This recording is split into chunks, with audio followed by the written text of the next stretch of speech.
धरती करोड़ों सालों से जीवन की गवाह रही है, लेकिन अगर हम मानव इतिहास पर नज़र डालें तो हमें कुछ हजार साल ही पीछे जाना होगा, जहाँ सभ्यताओं ने जन्म लिया, फली फूली और अंततः समय की धूल में दफन हो गई। आज हम उन प्राचीन सभ्यताओं की कहानियाँ जानेंगे जिन्होंने जीवन के लिए संघर्ष किया, जिन्होंने प्रकृति और अपने ही बनाए हालातों से लड़ाई लड़ी। ये सभ्यताएं हमें यह सिखाती है कि इंसान केवल निर्माण करने वाला प्राणी नहीं है, बल्कि वो एक जुझारू योद्धा भी है जो हर हाल में जीना चाहता है। तो आइए चलें एक ऐसे सफ़र पर जहां हम अतीत की गहराइयों में उतरेंगे और देखेंगे unearthing ancient civilisation, their struggle for survival. मानव इतिहास की शुरुआत शिकारी और संग्रहकर्ता समाज से शुरू होती है। छोटे छोटे समूह जो भोजन की तलाश में जंगलों और मैदानों में भटकते थे। लेकिन लगभग 10,000 साल पहले जब इंसान ने खेती और पालतू जानवरों को पालना शुरू किया, तभी असली बदलाव आया। यह वह क्षण था जब सभ्यता का बीज बोया गया। मेसोपोटामिया यानी टिग्रिस और यूफ्रेटिस नदियों का क्षेत्र, जिसे सभ्यता की जननी कहा जाता है, यहाँ पहली बार लोगों ने बड़े पैमाने पर खेती की, नगर बसाए और व्यापार शुरू किया।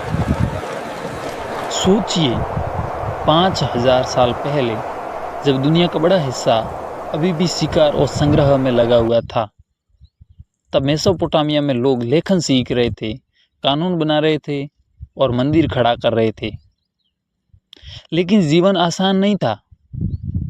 नदियां बाढ़ लाती थी, कभी सूखा पड़ता था तो कभी पड़ोसी राज्यों के हमले। फिर भी यही संघर्ष उन्हें मजबूत बनाता रहा। सभ्यता का पहला पाठ यहीं से शुरू हुआ, प्रकृति के खिलाफ लड़ना और टिके रहना। अब चलते हैं नील नदी के किनारे, मिस्र की धरती पर। नील की वार्षिक बाढ़ रेगिस्तान के बीच जीवन का संसार करती थी। यही नदी थी जिसने मिस्र को जीवन दिया। यहीं से पैदा हुए फराओ, जिन्हें लोग देवता मानते थे। पिरामिडों का निर्माण हुआ, जो आज भी मानव परिश्रम और ज्ञान का अद्भुत उदाहरण है। लेकिन मिस्र भी संघर्ष से अछूता नहीं रहता। रेगिस्तानी आंधियाँ, पड़ोसी साम्राज्यों के हमले और धीरे धीरे कमज़ोर होती सत्ता मिस्र की महानता को धीरे धीरे खोखला करने लगे थे। फिर भी उनका विश्वास अडिग था, नील कभी हमें छोड़ नहीं सकती, और यही विश्वास उन्हें सदियों तक टिकाए रखता रहा। अब चलते हैं भारतीय उपमहाद्वीप में सिंधु घाटी की सभ्यता, हड़प्पा और मोहनजोदड़ो। सोचिए, 4,000 साल पहले जब दुनिया में कई जगह गुफाएं ही घर थी, तब हड़प्पा के लोग पक्की ईंटों से बने घरों में रहते थे। जल निकास प्रणाली इतनी उन्नत थी कि आधुनिक नगर भी उनसे सीख सकते हैं। यहाँ के लोग व्यापारी थे, कारीगर थे, किसान थे, लेकिन उनकी लिपि आज तक अनसुलझी हुई है। हम नहीं जानते उनके देवता कौन थे, उनकी कहानियाँ क्या थी, और अचानक यह सभ्यता खत्म हो गई। कुछ लोग कहते हैं जलवायु परिवर्तनों ने उन्हें मिटा दिया, कुछ कहते हैं नदियों का मार्ग बदल गया, तो कुछ का मानना है कि विदेशी आक्रमण इसका कारण बना। लेकिन एक सच्चाई साफ है, भले ही सभ्यता मिट गई हो, लेकिन उसकी विरासत आज भी जिंदा है। आइए अब चलें अमेरिका के घने जंगलों में। माया सभ्यता ने यहाँ ऐसे नगर बसाए जो खगोल विज्ञान और गणना में अद्भुत थे। उनका कैलेंडर आज भी चर्चा में है। माया लोग मानते थे कि जीवन चक्र अनंत है।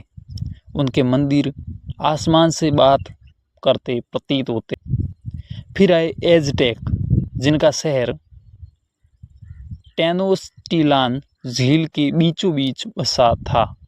कल्पना कीजिए, एक ऐसा नगर जहां नहरें थी, पुल थे और बाजार हमेशा जीवंत रहते थे।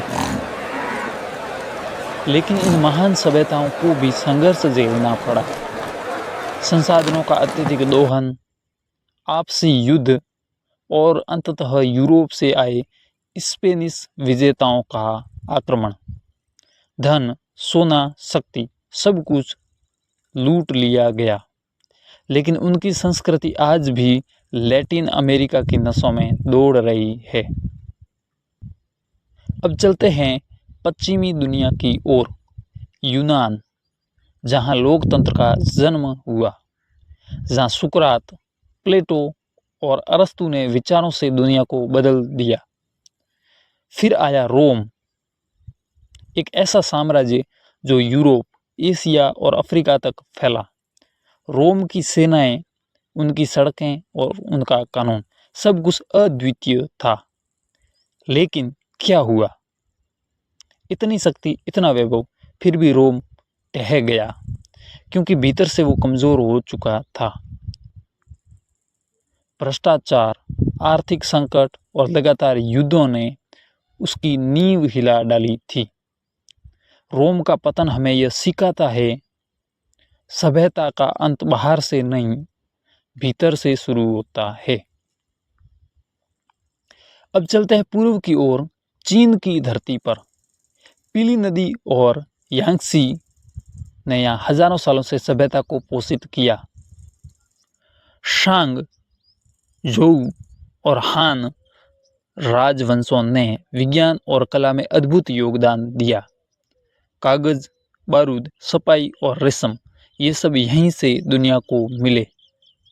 लेकिन चीन भी आपदाओं से जूझता रहा, कभी भयंकर बाढ़, कभी विद्रोह, तो कभी साम्राज्यों का विभाजन। फिर भी उन्होंने बार बार उठकर अपनी सभ्यताओं को नया रूप दिया। यही उनकी असली शक्ति थी, हर हार के बाद फिर से खड़े होना। तो हमने देखा मिस्र, मेसोपोटामिया, सिंधु, माया, रोम, चीन, हर सभ्यता ने एक ही चीज सीखी, जीवित रहना आसान नहीं है।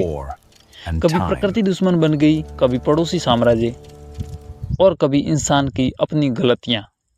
लेकिन हर बार इंसान ने हार नहीं मानी, हर पतन ने एक नई शुरुआत को जन्म दिया।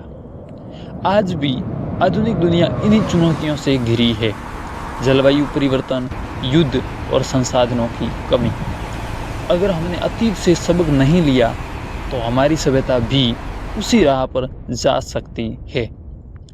सभ्यताएं मिट जाती है, लेकिन उनकी कहानियाँ, उनकी इमारतें, उनकी विरासत हमें बार बार याद दिलाती है कि इंसान में संघर्ष करने की अपार शक्ति है।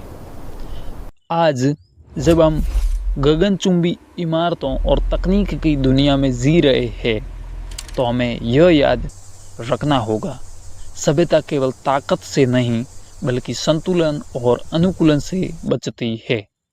तो आइए प्राचीन सभ्यताओं से प्रेरणा लें और भविष्य को और अधिक बेहतर बनाने की कोशिश करें, क्योंकि सभ्यताएं मिट सकती है, लेकिन इंसानियत का संघर्ष कभी खत्म नहीं होता।